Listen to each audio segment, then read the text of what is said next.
Saudari-saudara yang terkasih di dalam Tuhan Yesus, marilah kita berdoa, doa yang diajarkan oleh Tuhan Yesus sendiri. Dalam nama Bapa dan Putra dan Roh Kudus. Amin. Bapa kami yang ada di sorga, dimuliakanlah namamu, datanglah kerajaan-Mu, dan jadilah kehendak-Mu di atas bumi seperti di dalam sorga. Berilah kami rejeki pada hari ini, dan ampunilah kesalahan kami, seperti kami pun mengampuni yang bersalah kepada kami. Dan janganlah masukkan kami ke dalam pencobaan, tetapi bebaskanlah kami dari yang jahat.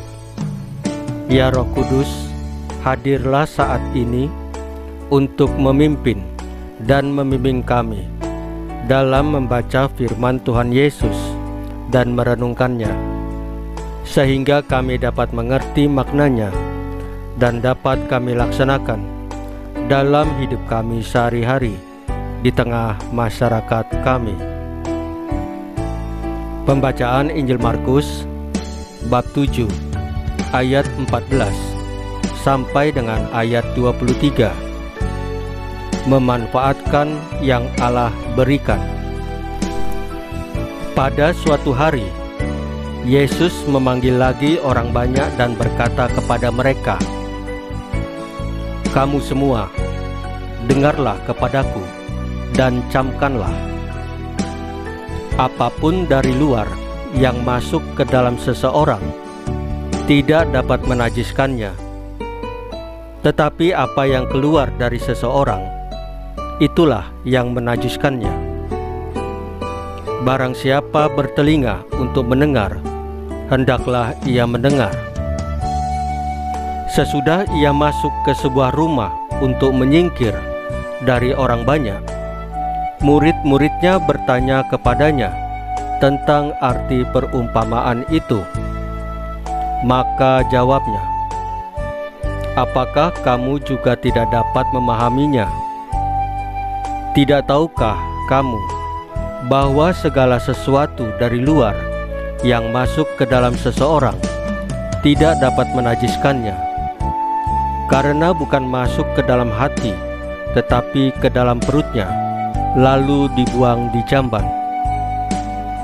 Dengan demikian, ia menyatakan semua makanan halal."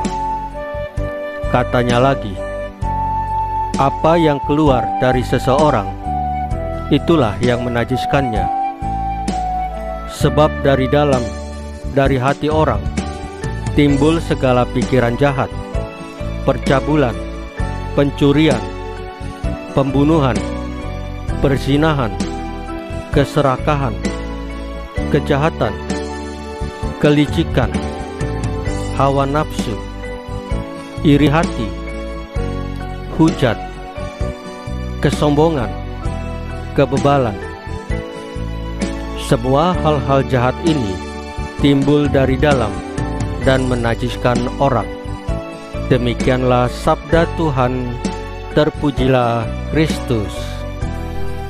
Saudari-saudara yang terkasih di dalam Tuhan Yesus, penciptaan manusia dari tanah liat menunjukkan adanya kesamaan antara manusia dengan ciptaan lainnya, yaitu semua ciptaan terbuat dari debu tanah. Kesamaan ini harus mengingatkan manusia untuk memperlakukan ciptaan sebagai sesama subjek, bukan objek. Tanah liat juga menunjukkan kerapuhan manusia, sifat manusia yang mudah pecah. Meskipun rapuh, segala ciptaan itu tidak najis, karena semuanya diciptakan dalam keadaan sungguh amat baik, dan karena berasal dari Allah. Allah menyerahkan seluruh ciptaan itu untuk digunakan oleh manusia. Semua ciptaan itu halal dan boleh dimanfaatkan untuk kesejahteraan manusia.